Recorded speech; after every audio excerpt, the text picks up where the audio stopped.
భారత మహిళల క్రికెట్ జట్టులో 2 ఏళ్ల కిందటి వరకు స్థిరత్వం లేదు. కొన్ని మ్యాచ్లు గెలవడం, తర్వాత గెలిచే మ్యాచ్లు ఓడిపోవడం, ఇలా సాగేది ప్రయాణం. కానీ ఇప్పుడు భారత్ మారింది. బలమైన టీంలతో ఆడేటప్పుడు బెరుకు లేదు. పెద్ద లక్ష్యాలను ఛేదించాలన్న భయం లేదు. గెలవాలన్న తపన, పోరాటం పెరిగింది. ఇందుకు కారణాల్లో కోచ్ అమోల్ మజుందార్ ఒకడు. 2023లో మజుందార్ను భారత జట్టు కోచ్గా ఎంపిక చేసినప్పుడు చాలామంది పెదవి విరిచారు. అంతర్జాతీయ అనుభవమే లేదు, ఏం మార్గనిర్దేశనం చేస్తాడని అన్నారు.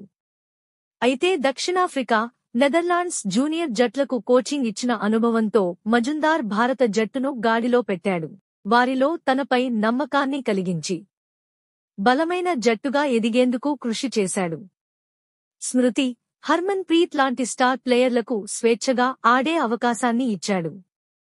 క్రాంతి గౌడ్, శ్రీచరణి లాంటి యువ ప్లేయర్లను ప్రోత్సహించి వారు సత్తా చాటడంలో కీలక పాత్ర పోషించాడు.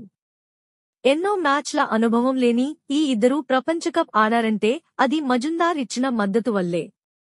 వన్డే ప్రపంచకప్లో వరుసగా 3 మ్యాచ్లో ఓడి సెమీస్ అవకాశాలను క్లిష్టం చేసుకున్నప్పుడు జట్టు ధైర్యం కోల్పోలేదు.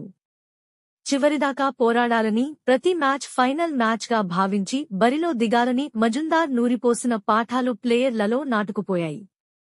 ఫలితమే ప్రపంచకప్. 171 ఫస్ట్ క్లాస్ మ్యాచ్లు ఆడి 30 సెంచరీలతో సహా 11,000కు పైగా పరుగులు చేసిన భారత జట్టులో చోటు దక్కించుకోలేకపోయిన మజుందార్ కోచ్గా తానేంటో నిరూపించుకున్నాడు.